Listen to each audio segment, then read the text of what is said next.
जय हिंद साथियों। उत्कर्ष एकेडमी खिलचीपुर के ऑनलाइन प्लेटफॉर्म में आप सभी का स्वागत है। दोस्तों, जैसा आप सभी जानते हैं कि एसएससी जीडी 2022-23 के लिए टॉप इंडिया जीके के क्वेश्चन की हमारी 20 क्वेश्चन पर डे की सीरीज चल रही थी साथियों, जिसका आज हम लोग पढ़ेंगे 8वां पार्ट। दोस्तों, इस सीरीज के क्वेश्चन ही नहीं बल्कि इनसे मिलने वाली जो अतिरिक्त जानकारी है वो एग्जाम के लिए अति महत्वपूर्ण है। साथियों, मैं आपको विश्वास दिलाता हूं ये सीरीज आपके एग्जाम में बहुत ज्यादा यूजफुल होगी। साथियों, अगर वीडियो अच्छा लगे तो वीडियो को लाइक शेयर जरूर किया करें और चैनल को सब्सक्राइब नहीं किया तो जरूर सब्सक्राइब कर लें। दोस्तों, काफी अति महत्वपूर्ण प्रश्न आगे भी हम लोग आपके लिए लाएंगे और चलते हैं दोस्तों आज के पहले प्रश्न की ओर। आज का पहला प्रश्न आपके सामने ये रहा और पहले प्रश्न में लिखा पतंजलि का संबंध किससे है। दोस्तों, जो पतंजलि है उनका संबंध किससे है ये बताना है, तो इसका जो राइट आंसर हो जाएगा डी वाला ऑप्शन हो जाएगा। पतंजलि का संबंध योग दर्शन से। दोस्तों, जो पतंजलि थे इनका संबंध योग दर्शन से है। आगे कुछ इंपॉर्टेंट जानकारी, वेरी मोस्ट आईएमपी जानकारी, दोस्तों इसे छाप लेना दिमाग के अंदर। इससे अगर कुछ इंपॉर्टेंट जानकारी की बात करें तो प्रमुख दर्शन और उनके प्रवर्तक जान लेते हैं। सांख्य दर्शन के प्रवर्तक होंगे दोस्तों कपिल, योग दर्शन के प्रवर्तक होंगे पतंजलि, जैसा कि अभी क्वेश्चन में जाना। न्याय दर्शन के जो प्रवर्तक होंगे वो गौतम है और वैशेषिक दर्शन के प्रवर्तक कणाद, आपको याद रखना है। अगले क्वेश्चन की ओर बढ़ जाते हैं। Question number 2। क्वेश्चन नंबर 2, भारतीय उपमहाद्वीप मूलतः एक अंग था। प्यारे साथियों, जो इसका राइट आंसर हो जाएगा गोंडवाना लैंड का, यानी कि दोस्तों जो भारतीय उपमहाद्वीप जो था वो गोंडवाना लैंड का एक हिस्सा था। ये आपको यहां से याद रखना। बढ़ते हैं साथियों, अगला question 3 number, very most IMP, छाप लेना है दिमाग के अंदर। सालार जंग संग्रहालय कहां स्थित है। प्यारे साथियों, मैं आपको बता दूं जो सालार जंग संग्रहालय है ये हैदराबाद में, यानी कि इसका जो सही जवाब हो जाएगा बी राइट आंसर हो जाएगा। संग्रहालय से एग्जाम के अंदर क्वेश्चन आ सकता है। कुछ वेरी मोस्ट आईएमपी जानकारी हम समझ लेते हैं। अति महत्वपूर्ण है दोस्तों, महत्वपूर्ण संग्रहालय। पहला संग्रहालय याद रखिए इंदिरा गांधी मानव संग्रहालय, भोपाल मध्य प्रदेश में है। दूसरा संग्रहालय याद रखिए छत्रपति शिवाजी महाराज वास्तु संग्रहालय, प्रिंस ऑफ वेल्स संग्रहालय भी इसे कहते हैं, मुंबई महाराष्ट्र में दोस्तों। तीसरा संग्रहालय याद रखिएगा डॉक्टर अंबेडकर राष्ट्रीय स्मारक और संग्रहालय, नई दिल्ली में है ये। चौथा याद रखिएगा भारतीय संग्रहालय, भारत में सबसे बड़ा कोलकाता में। प्यारे साथियों, वेरी मोस्ट आईएमपी है। एग्जाम के अंदर ये बनता है क्वेश्चन कि भारत का सबसे बड़ा संग्रहालय कहां है। दोस्तों याद रखना कोलकाता, वेरी मोस्ट आईएमपी। भारतीय रेल संग्रहालय याद रखिए न्यू दिल्ली में है। तो ये अति महत्वपूर्ण जानकारी आपके लिए बहुत ज्यादा साबित होगी एग्जाम के अंदर। आगे बढ़ते हैं, अगला क्वेश्चन। लोसांग एक उत्सव है जो मनाया जाता है। वेरी मोस्ट आईएमपी छापिएगा दोस्तों, लोसांग उत्सव कहां मनाया जाता है। तो याद रखिए सिक्किम इसका राइट आंसर हो जाएगा, ए वाला इसका सही जवाब हो जाएगा। लोसांग उत्सव सिक्किम में मनाया जाता है। आगे बढ़ जाते हैं, वेरी मोस्ट आईएमपी उत्सव के बारे में जानेंगे दोस्तों। कुछ इंपॉर्टेंट उत्सव हम आपका रिवाइज करा देंगे, आपको चिंता नहीं करना है। उत्सव का अगर क्वेश्चन आए तो और भी उत्सव आपको याद रखने हैं। ओणम उत्सव याद रखें केरल में मनाया जाता है। पोंगल उत्सव मनाया जाता है तमिलनाडु। बैसाखी दोस्तों पंजाब और हरियाणा। चौथा है नुआखाई ओडिशा में मनाया जाता है और पांचवा फगली उत्सव हिमाचल प्रदेश में मनाया जाता है। यह उत्सव अति महत्वपूर्ण, छाप लेना है दोस्तों। दोस्तों वीडियो को प्रॉपर लाइक शेयर करें और कमेंट्स जरूर करें दोस्तों कि आपको वीडियो कैसा लग रहा है। बढ़ते हैं दोस्तों, अगला क्वेश्चन 5 नंबर, माइकल एंजेलो नामक वायरस विश्व में चिंता का कारण बना हुआ था दोस्तों। तो ये कब चिंता का कारण बना हुआ था ये हमें बताना है। ए वाला सही जवाब हो जाएगा ऑप्शन नंबर ए। 1993 में माइकल एंजेलो नामक वायरस विश्व में चिंता का विषय बना हुआ था। याद रखिएगा, वेरी मोस्ट आईएमपी जानकारी। बढ़ते अगला क्वेश्चन, क्वेश्चन नंबर 6। तोता ए हिंद के उपनाम से जाने जाते हैं। तोता ए हिंद, फिर से बता दूं तोता ए हिंद, याद रखिएगा, वेरी मोस्ट आईएमपी। सी वाला अमीर खुसरो को तोता ए हिंद के नाम से जाना जाता है। सी इसका राइट आंसर हो जाएगा, तोता ए हिंद। आगे बढ़ जाते हैं दोस्तों, महत्वपूर्ण उपनाम, वेरी मोस्ट आईएमपी होता है, अति महत्वपूर्ण जानकारी है। याद रखिएगा भारत का नेपोलियन कहते थे समुद्रगुप्त को और उसके बाद भारतीय मैकियावेली है था, चाणक्य। सी वाला फ्यूहरर के नाम से एडोल्फ हिटलर को जाना जाता था।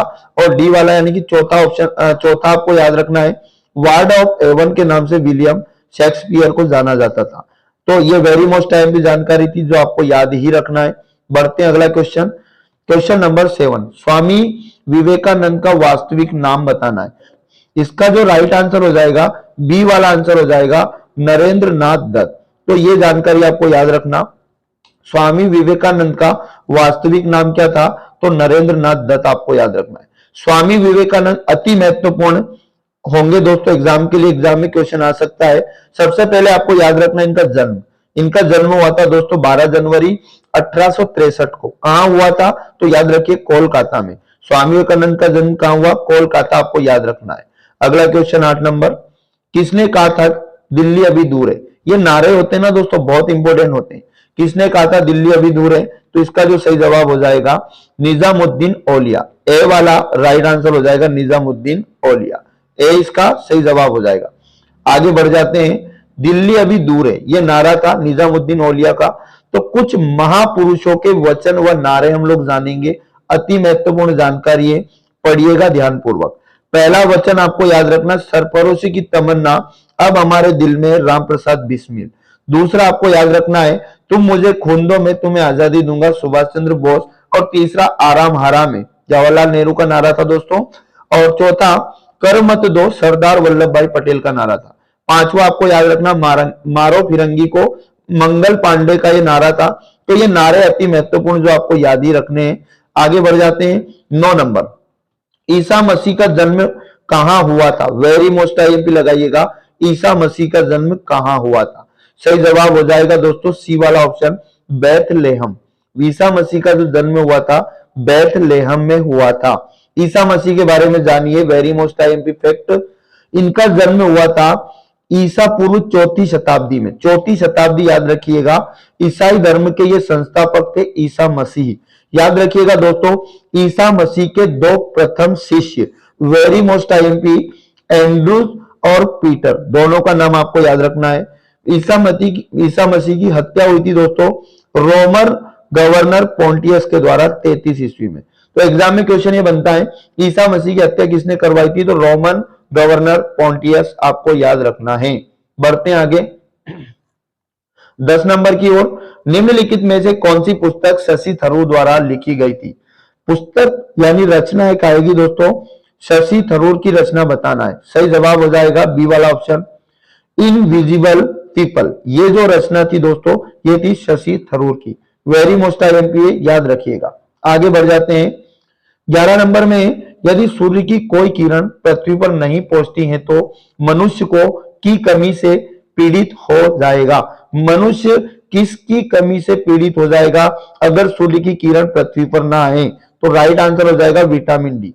दोस्तों मैं आपको बता दूं, जो विटामिन डी होता है सूर्य की किरणों के द्वारा मिलता है, इसलिए अगर सूर्य की किरणें पृथ्वी पर नहीं आएगी तो क्या होगा, हम विटामिन डी की कमी से क्या हो जाएंगे, पीड़ित हो जाएंगे।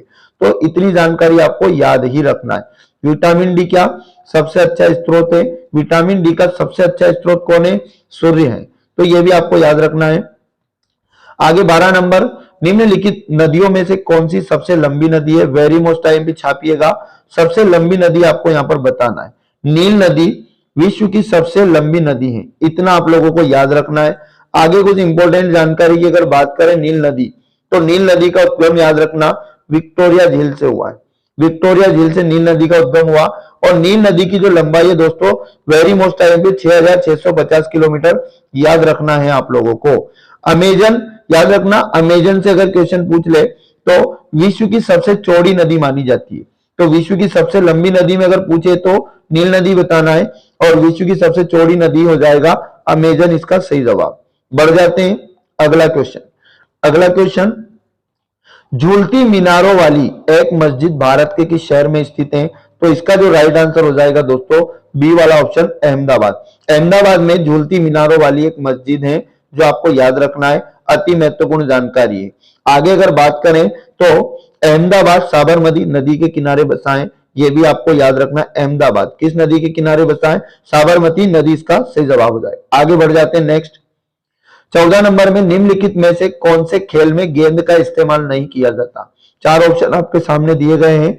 गेंद का इस्तेमाल किस खेल में नहीं किया जाता, तो जिसका राइट आंसर हो जाएगा बैडमिंटन। दोस्तों बैडमिंटन खेल जो होता है इसमें गेंद का इस्तेमाल नहीं होता है। आगे बढ़ते हैं। नेक्स्ट है 15 नंबर। निम्नलिखित में से कौन सा ब्रिक्स समिति का सदस्य नहीं है। ब्रिक्स समिति का सदस्य कौन नहीं है यह हमें बताना है। तो Iceland, very most IMP question लगाइएगा। जो आइसलैंड देश है दोस्तों ये ब्रिक्स का सदस्य नहीं है। आगे बढ़ जाते हैं। अति महत्वपूर्ण जानकारी छाप लेना दिमाग के अंदर, एग्जाम में आ सकती है 100%। याद रखिए ब्रिक्स जो है दोस्तों एक संगठन है विश्व की उभरती राष्ट्रीय अर्थव्यवस्थाओं का एक क्या है संगठन है।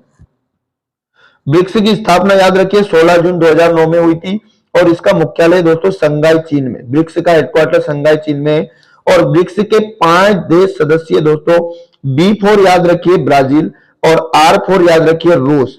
आगे याद रखिए I4 हो जाएगा दोस्तों इंडिया और C4 हो जाएगा चाइना और S4 हो जाएगा साउथ अफ्रीका यानी कि दक्षिण अफ्रीका। तो ये दोस्तों याद रखिए 5 देश इसके सदस्य है और ब्रिक्स अति महत्वपूर्ण जानकारी जो आपको याद ही रखना है। बढ़ते अगला। 16 नंबर में लिखा क्रिकेट का प्रथम विश्व कप कब आयोजित हुआ था। क्रिकेट का पहला विश्व कप कब आयोजित हुआ यह हमें बताना है। 1975 इसका सही जवाब हो जाएगा।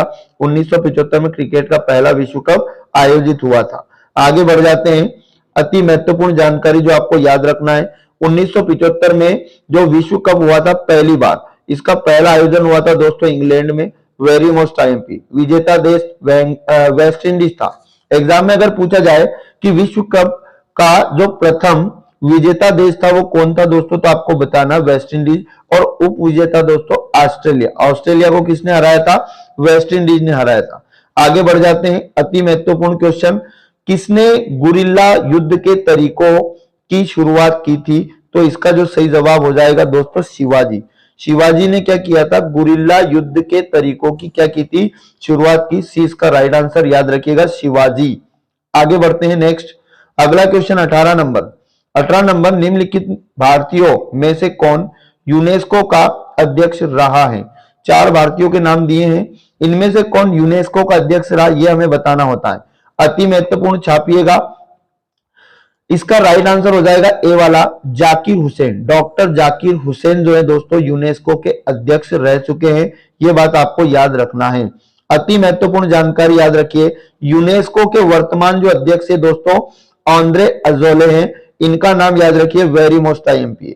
आगे और इंपॉर्टेंट बात करें दोस्तों यूनेस्को के बारे में, तो यूनेस्को का फुल फॉर्म एग्जाम के अंदर आ सकता है United Nations Educational Scientific and Cultural Organization. दोस्तों यूनेस्को की स्थापना हुई 1945 में और हेडक्वार्टर महत्वपूर्ण हो जाता है पेरिस फ्रांस में, इसका मुख्यालय है। तो ये जानकारी अति महत्वपूर्ण आपको याद रखना है। बढ़ते अगला क्वेश्चन 19 नंबर। अकबर के शासनकाल में सेनापति कौन थे ये बताना है। अकबर के शासनकाल के सेनापति हमें बताना है, तो राइट आंसर हो जाएगा मीर बख्शी। मीर बख्शी इसका सही जवाब हो जाएगा। बढ़ जाते हैं अगले क्वेश्चन पर। लास्ट क्वेश्चन अति महत्वपूर्ण है दोस्तों। मत्तनचेरी पैलेस कहां स्थित है, तो इसका जो सही जवाब हो जाएगा दोस्तों केरल में। अति महत्वपूर्ण नई जानकारी है दोस्तों, केरल में मत्तनचेरी पैलेस स्थित है, इसको आप याद रखिएगा। आगे कुछ इंपॉर्टेंट जानकारी मैं आपको बता दूं। मत्तनचेरी केरल के एर्नाकुलम जिले में स्थित है, पर्यटन स्थल है दोस्तों, घूमने की जगह है। जैन धर्म के जो 15वें तीर्थंकर थे उनका नाम था धर्मनाथ। अति महत्वपूर्ण जानकारी, उनका जैन मंदिर भी यहाँ पर है, ये बात आपको याद रखना है। यहाँ भारत का प्राचीनतम पारादेशी सिनेमा घोग भी स्थित है। इतनी जानकारी आपको याद ही रखना है। तो ये थे आज के टॉप 20 क्वेश्चन। दोस्तों वीडियो अगर अच्छा लगता है तो प्रॉपर तरीके से लाइक किया करो और शेयर जरूर किया करें, और चैनल अगर सब्सक्राइब नहीं किया तो जरूर सब्सक्राइब कर ले। दोस्तों इसी तरह के ऐसे क्वेश्चन आपके सामने होंगे कि आपको एग्जाम